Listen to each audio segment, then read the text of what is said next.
Joining me in a special conversation here today is Justice Madan B. Lokar. Now, there have been several judgments across high courts to the Supreme Court that have constantly made news, and rightly so, because people are looking to the highest courts for justice. But several of them in the past many months now have been controversial and have also led to a lot of public anger as well.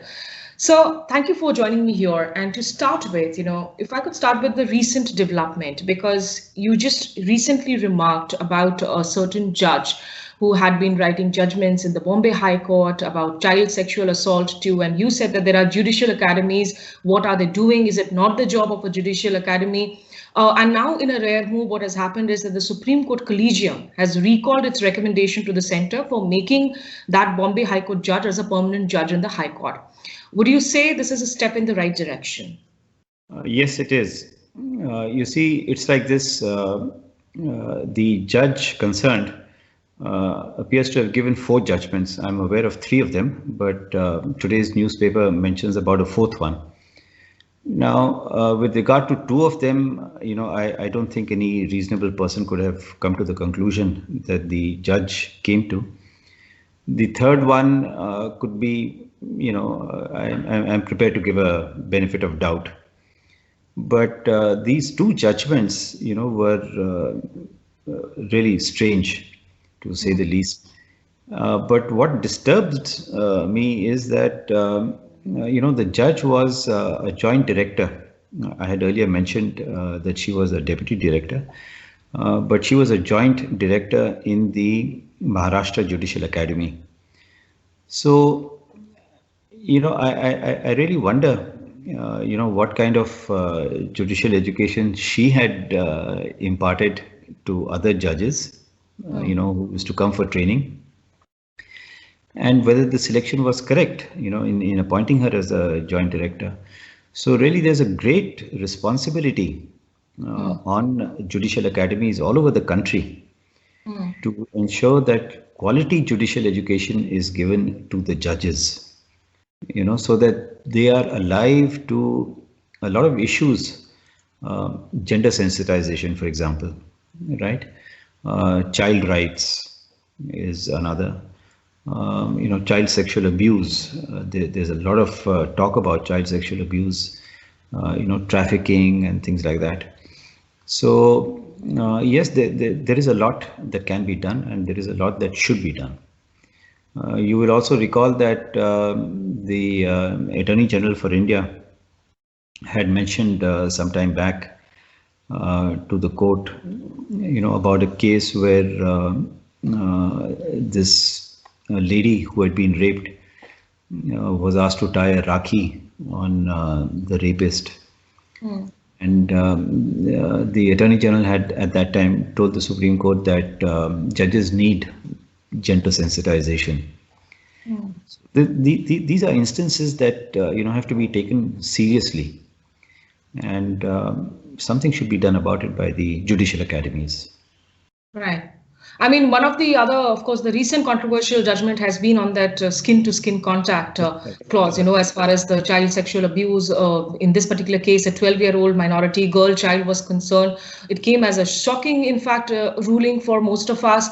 There was no other interpretation of the ruling, really. I mean, from a legal expert, from a former judge's point of view, is there something in the fine print that we were missing, that we were misinterpreting? We expressed our shock and anger. No, I don't think you missed anything. It was a shocking judgment, and the Attorney General, I think, mentioned it to the Supreme Court, right? No appeal was filed. It was just a mention made by the Attorney General. At least that's what I've come to know from the newspapers. And the Supreme Court, on its own motion, decided to, look into the matter. And they have passed some kind of an interim order staying the operation of the judgment or staying the acquittal or something. I'm not sure about what order was passed. Yeah. Yeah. So yeah, it is a bizarre judgment, and you've understood it correctly. Okay, so what should one expect and hope from the Supreme Court now, sir, moving forward? I mean, there's a stay for now. What really should the people hope for, so that there's a right sort of benchmark that is set? Yeah, I think the Supreme Court will have to give it a lot of thought, in the sense, I mean, the judgment is clearly wrong. There's no doubt about that. So they don't have to think too much about that. But, what can be done so that these kind of things don't happen again? I think a lot of thought has to be given to that, right? And one of the solutions, like I said, is to strengthen our judicial academies, improve the, imparting of quality judicial education and so on. So these are certain things which, need to be looked at. One of the things that can perhaps also be done, is to have some kind of a performance audit. How are the judges actually performing? So you come to know about a judgment like this, but there may be, 4 or 5 other judgments given by different high courts, by different judges, which you and I are not aware of. So there has to be some mechanism to look into all this. Right. And I mean, there are definitely very differing standards of judgments that have been coming in. I mean, on the one hand, you have these worrisome judgments coming in from the Bombay High Court. On the other hand, you actually see the Allahabad High Court standing up on so many petitions and pleas on grounds of civil liberty to religious freedom. That's actually proving to be exemplary standards, especially on the on the issues of love jihad, sir, that interfaith marriages ordinance, interfaith relationship ordinance, which has been pushed in by Uttar Pradesh and several other states at this moment. Your thoughts on that ordinance, sir? Yeah, well, I don't want to say too much about it because I believe the Supreme Court is going to hear, or the High Court, Allahabad High Court is going to hear the constitutionality of the ordinance on 5th of February.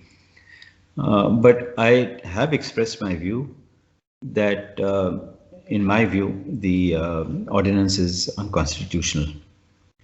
It takes away the freedom of choice, and there are so many flaws in the ordinance that I personally don't think, it can be held to be constitutional.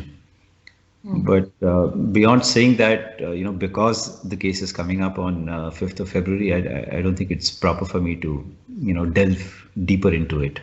I've already expressed my views earlier. So, yeah. So I know you're saying that the case is coming up, but just 2 points on that, if you could, Yes. help us get a sense about. I mean, it requires couples from different religious communities to provide 2 months notice to a district magistrate before getting married.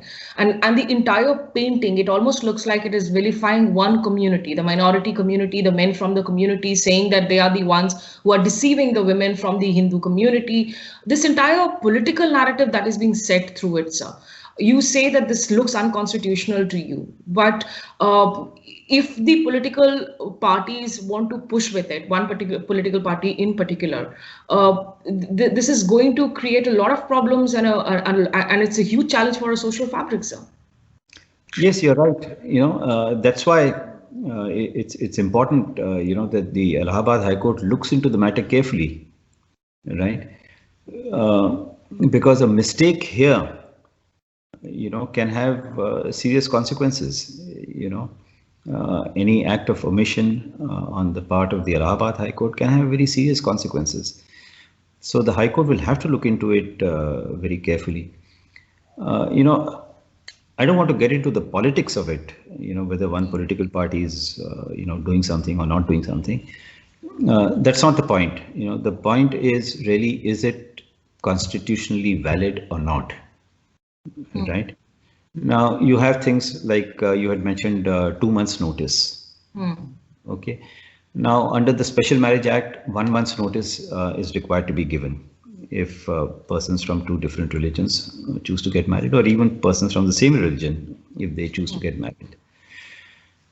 Now it has been misused. At least there is mention about its misuse, in the sense that if persons belonging to different religions get married, you have to put up a public notice. It's an invasion of the privacy of the persons who are planning to get married. Why should they put up a notice? Who is concerned about it?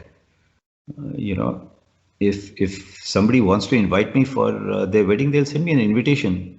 They're not going to put up a public notice, and say, well, I'm going to get married, and then if I want to attend it, I attend it. It doesn't make sense. Perhaps it did, when it was enacted, but today it doesn't make sense.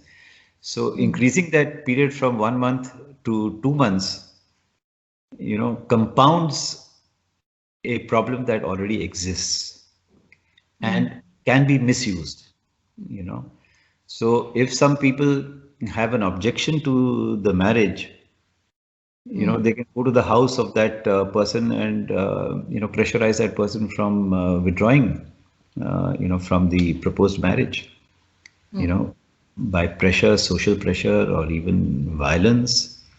I mean, anything is possible. Absolutely. Yeah. I mean, the very idea is also fundamentally against, the whatever rights in terms of the women's freedoms we have been fighting for, sir. It's so patriarchal. It basically rests on the idea that the woman has no say, or she's not independent enough to make up her mind in such cases. Yeah. That's one aspect. But the other aspect also is, the man. The man can also be pressurized. I mean, if somebody wants to go to the house of the woman and say that, listen, you better not get married, or else. Okay, similarly, they can also go to the house of the man and say that you better not get married or else. So it doesn't make any sense both for the male and for the female. Yeah. So really, building it on the idea that, sir, basically a lot of forced interfaith conversions are happening. The numbers don't seem to support. In Uttar Pradesh also, there have been multiple media reports that have emerged that there are no numbers really to support this claim. You're right on that. It appears that there aren't so many of them. But but that I don't think is a justification. If there are forced conversions, the law is there. I mean, the existing law is there, under the IPC, for example, Indian Penal Code. You can use provisions of the Indian Penal Code for that. If you feel that, wow, it's a huge problem, maybe you can increase the punishment. But that does not necessarily justify a fresh enactment of the kind that we are seeing. Right. Okay. So that brings me now to my next focus area in this conversation with you. The court has been criticized for several judgments, and we've also seen the contempt of court cases happening.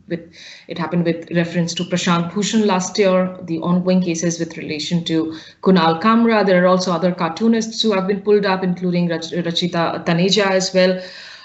Have we become a nation that is hurting too much, sir? I think so. Yeah. I think we are, I don't know, probably getting hypersensitive. Certain things can be overlooked. It's not that people are out to destroy the courts. No, I don't think anybody's out to destroy the courts. There may be criticism. It may, in a case, may be excessive. But so what? I mean, no, the person who's critical about it doesn't want to close down the Supreme Court. Even if that person does want to close down the Supreme Court, he or she cannot. So I think many of these criticisms should be taken with a pinch of salt. Mr. K.K. Venugopal, of course, the government's top lawyer, he had said that Mr. Kamra's tweets were in bad taste and crossed the line between humor and contempt. Now, in his affidavit, Kunal Kamra has actually said that I do not believe any authority, including judges, would find themselves unable to discharge their duties only on account of being subject of satire or comedy. The suggestion that my tweets could shake the foundations of the most powerful court in the world is an overestimation of my abilities. Would like you to weigh in on this, sir. Yeah, you see, I said something somewhat similar when I said that even if a person wants to destroy the Supreme Court, he can't. He or she cannot. So therefore, I think what Kunal Kamra is trying to say over here is that it's an overestimation of his abilities, that because of him, the Supreme Court will get weakened. So really, I don't know. Again, the matter is coming up very soon. The Supreme Court will have to take a call on it. But I don't think the judges, should be hypersensitive about these kind of things. What should have been the best approach, maybe, to these cases, sir? Well, it's difficult for me to say, particularly since the Supreme Court has taken notice of it. I'm sure they're, learned judges. They will decide what is the best course of action. But in your personal view, sir, I mean, because these cases are happening dime a dozen now. So many people are getting pulled up, and there are two things that are happening. One, hate speech or the premise of hurting religious sentiments is being used by a lot of the so-called fringe groups to political groups. The cases of sedition are being filed against activists, against journalists at the drop of a hat. And then you have the courts also that are pulling up people for any contempt or criticism. So how do you really move forward if you want to be the secular, socialist, republic, democracy that, we take pride in? Well, that's a very broad, sort of a question. But as far as the courts are concerned, I think, the courts need to introspect on what is happening, and what can they do about it in terms of the law, or in terms of the constitutional rights that people have. For example, you have, some judgments coming out which appear to be very strange, right? Why is it happening? Okay, you have people who are criticizing the Supreme Court much more than what they were doing some time back. Why is it happening? Okay, people are not getting bail, for example. Yes. Right, when the view is that they should get bail, or it's not something which is so dramatic that you can decline bail. Why is it happening? Why is there some sort of an assault on civil liberties? And how are the courts reacting to this assault? So these are issues which the Supreme Court should, or the courts, not only the Supreme Court, but all the courts should sit down and introspect. What is our role as judges? What can we do? And then come up with solutions. I mean, there are plenty of solutions. I'm sure the judges can find solutions to some of these issues. I mean, yeah, it was a broad umbrella as far as my question was concerned. Let me just break it down into a few specifics, something that you mentioned itself. On the question of bail, I mean, there's that Munawar Farooqi, Nalin Yadav case that we just saw in the bench of the Madhya Pradesh High Court. Yes, I was just speaking to senior advocate Sanjay Hegde, who believed that it looked like the judge was judging the person instead of the case. And Munawar Farooqi's case is not just the only one. There have been so many cases where bail should have been given on a lot of grounds, because bail should not be the exception, but it hasn't happened in cases of activists who were out on the streets in the CA related cases, to senior citizens, elderly activists with comorbidities in the Elgar Parishad case. So on bail reform, sir, this is also one of the reasons why it has led to a lot of heartburn and anger among people. We saw the habeas corpus petitions getting delayed forever in the wake of the Article 370 abrogation. On bails, sir, how should the courts approach it, and why such differing standards for people?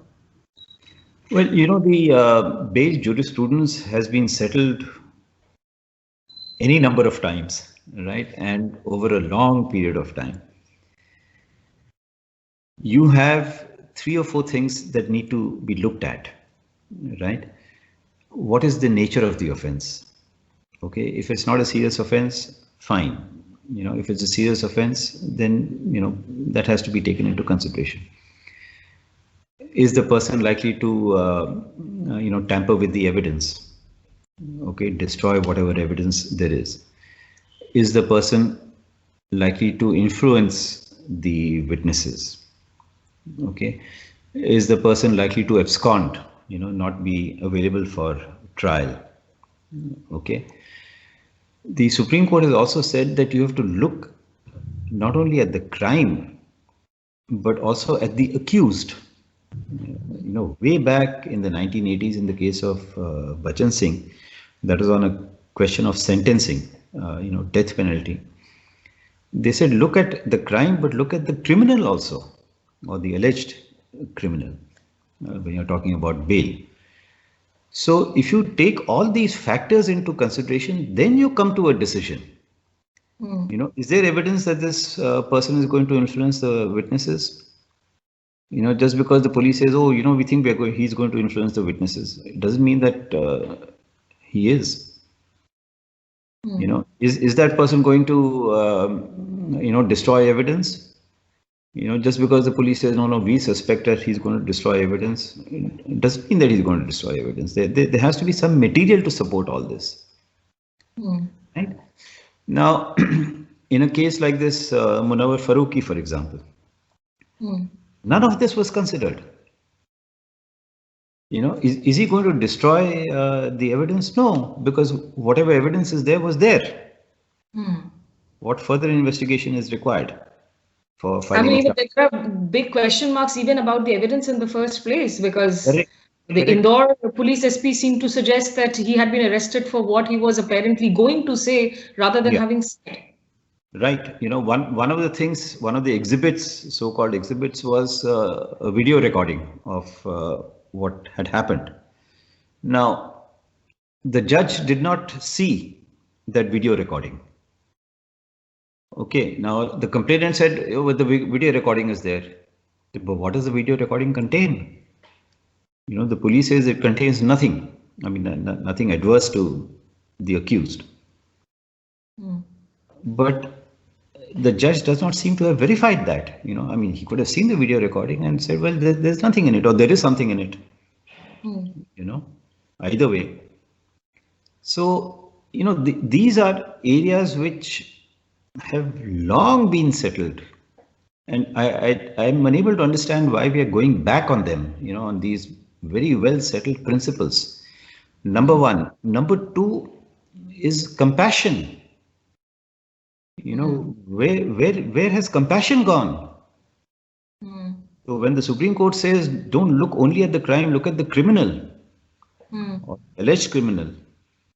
You have a person who is 82 years old, right?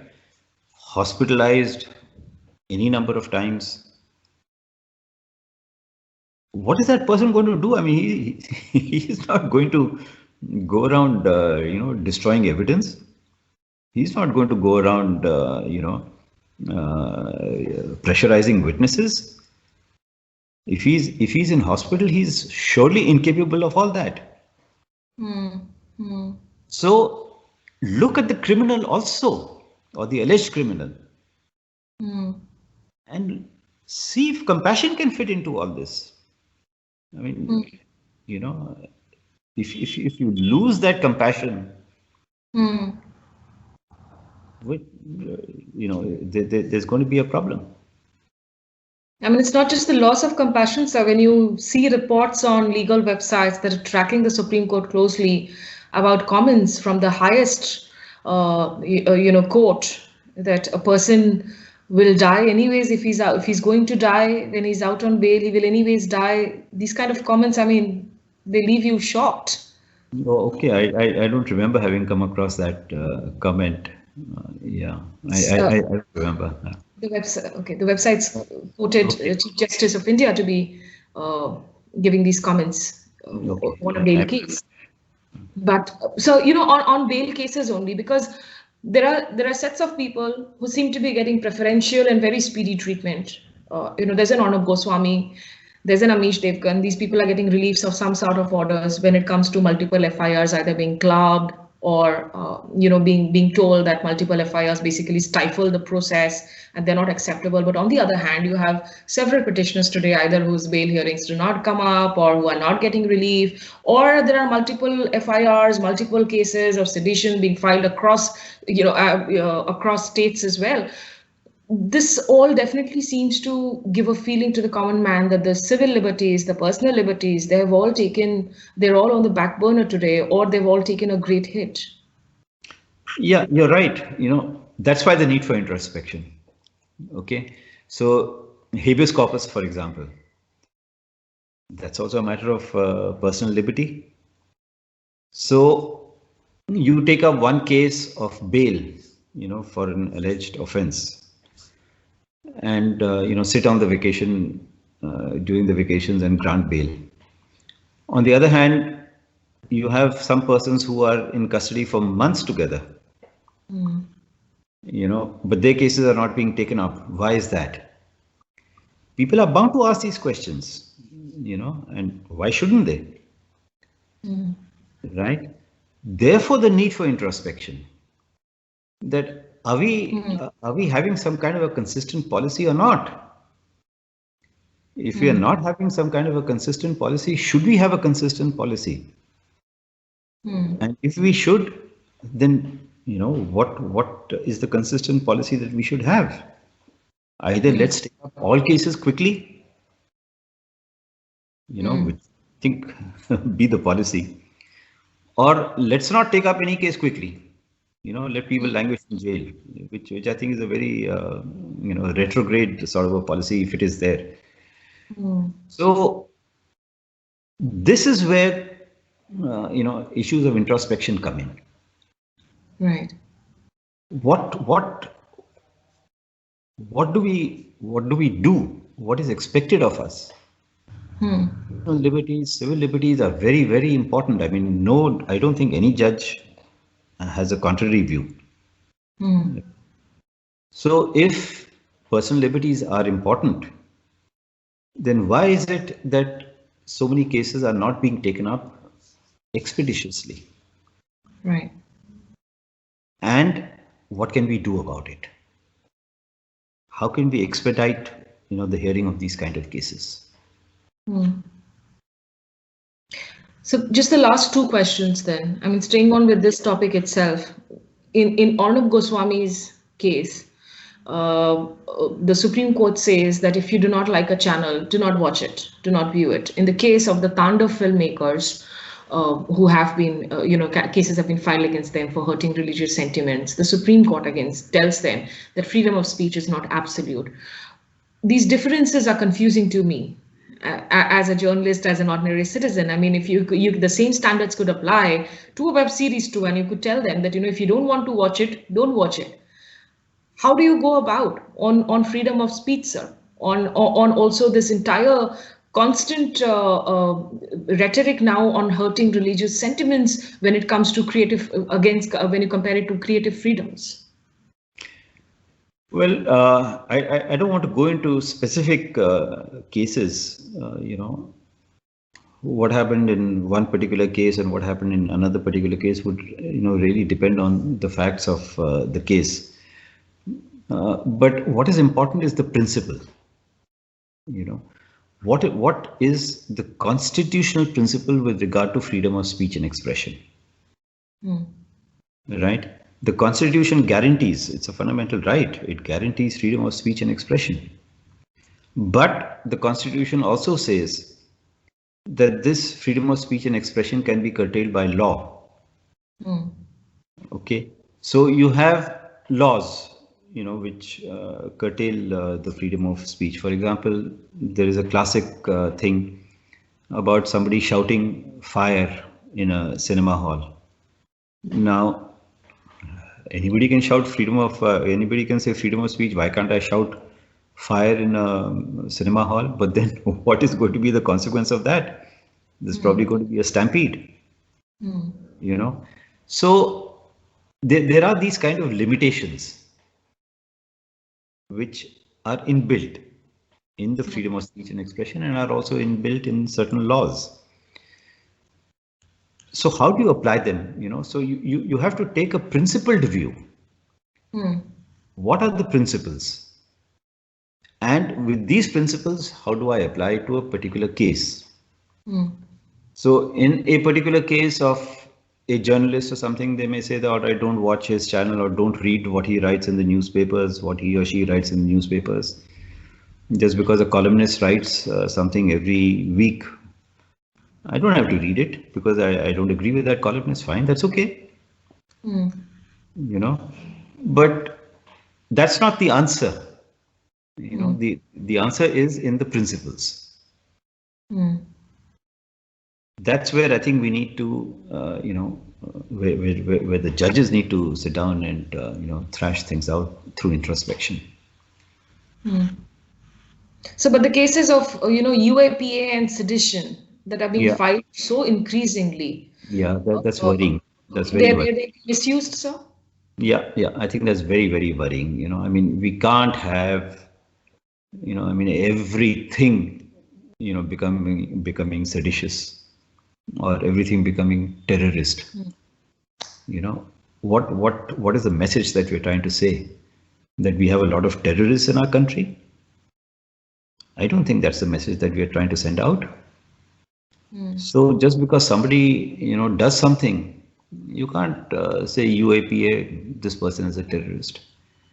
You know, similarly, sedition, it's a very, very serious charge, you know, against any person who is a proud citizen of this country.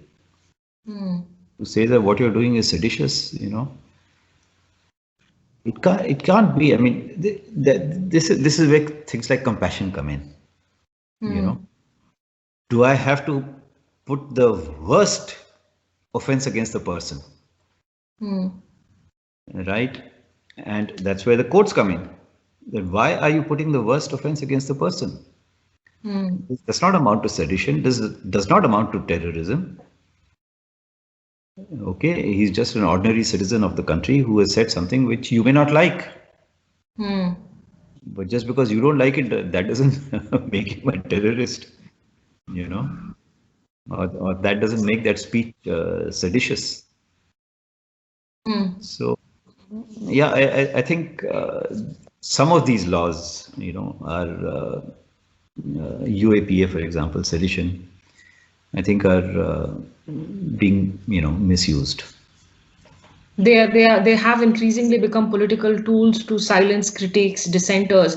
This, you know, the entire construct of this term, the urban Naxals, the imagery involved with it. So they are constantly being used as political tools, sir. And somewhere the courts also have to step in and step down and say that we will not allow this. Yeah, well, I wouldn't use the word political tools, but certainly tools. You know, that these are being used as tools to, you know, frighten people, if I may say so. You know, I mean, if you do this, I'm going to charge you for sedition. You know, now take this, you know, a case of a person who is being charged for sedition, put behind bars, right? And on the face of it, it appears it is not sedition. But the judge says that, oh, you know, sedition, very serious charge, you know, grave, this, that, and the other. So therefore, I decline to grant bail. But if it is found that it is not sedition, what happens? I mean, this person is in jail for a trumped up charge. That person could have been put in, you know, arrested for a much lesser offense than sedition. I mean, assuming the person said something, you know. But why, you know, maximum punishment, you know, for everything, for maximum use of provisions. Right. So just the final issue then on the farmers' protests. I mean, we've seen these play out for more than 2 months now. And the matter was heard in the Supreme Court also. And the Supreme Court said that we will appoint a committee. Initially, of course, the committee seemed to contain all 4 people who had been very vocal about their support for the farm bills that had been legislated, that these very agitating farmers have been against that. But the very idea of the Supreme Court mediating into something like this with a committee, which was also rejected by farmers, saying that we never asked for this kind of a committee. I would like you to weigh in on that, sir. Well, I wouldn't like to weigh in on that. Uh, what the Supreme Court did, well, they would certainly, of course, have their own reasons for doing that. What those reasons are, I don't know. You know, so I really wouldn't like to comment on that at all. Because there are a lot of opinion makers and columnists who seem to suggest that that this was basically a political trap, and this was a government's way of saying, essentially wanting to buy time and extend the talks with nothing. And the Supreme Court, there was no precedence of this kind, where the Supreme Court was mediating into something of a legislative nature which had been passed into Parliament. And why at all attempt to mediate in this kind of a case? Yeah, I'm not sure if the Supreme Court is trying to mediate. From what I remember, the Supreme Court has said that we would like to know what the facts are, or the background facts and so on and so forth. I'm not sure if the word mediation comes into the picture. Maybe it does, but I don't know. I don't think so. Okay. And so, the unfortunate violence and the clashes that we saw play out in ITO, whatever happened in Redford on 26th of January, that is absolutely condemnable. But does that make it a justification to you try and use force to remove and evict protesters from the sit-in protest sites in Ghazipur, in Tikri, because the court seemed to have ruled that, as long as these are peaceful, the sit-in protests, they can continue. Yeah. Well, in principle, I'm against violence of any kind, whether it is by one group or by another group or by the establishment or by citizens. I'm against violence. But violence as a means to a solution, right? But what happened on 26th of January, I think we are still getting to know the facts. Maybe it's too early to, come to any conclusion on what actually happened, why it happened, what caused it. I think it's a little early to say anything about it. So, but should there be use of force, use of security personnel to remove protesters? Because we saw something similar happen even during the Shaheen Bagh protests, to the violence that played out in campuses across Jamia to JNU in the past many months now. At odd hours, using security forces, cutting down internet lines, shutting off electricity, or not restoring internet connections in protest sites in Ghazipur, where there are elderly people, there are young, there are women, there are children, or in Singhu border. Do you think these protest sites, if protesters don't want to leave, they should be allowed to continue with their sit-in protests there? I don't want to say anything on that, except that, like I said, I am not in favor of violence by anybody for anything, but beyond that, I wouldn't like to comment, one way or the other on the developments since the 26th. Okay. So just one final word in conclusion. There has been this huge row over the leaked WhatsApp chats between the Republic TV editor-in-chief Arnab Goswami and the chief of the news rating agency Partho. And some of the chats also seem to suggest, where the people are talking about literally buying judges, making these claims, at least in these conversations. Two quick questions. One, are these chats admissible in a court of law? And B, should the courts take suo motu notice of these kind of chats, considering that they have been so sensitive about contempt cases? In these kind of conversations, which seem to be maligning the highest courts of law, should there be a suo motu notice in this case, sir? Well, from what I have read, there's only one statement by the judge, something like that, right? Now, it doesn't give any indication of which judge, where, for what, so it's just, a kind of a shot in the dark. So really, I don't think, further investigation by the courts is necessary in that. And we're not going to lead anywhere either. About the admissibility of the evidence, I don't know. I think it should certainly be taken into consideration. to find out what exactly has been happening.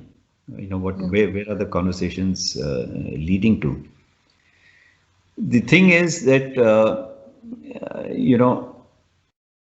I would say that evidence should be admissible generally.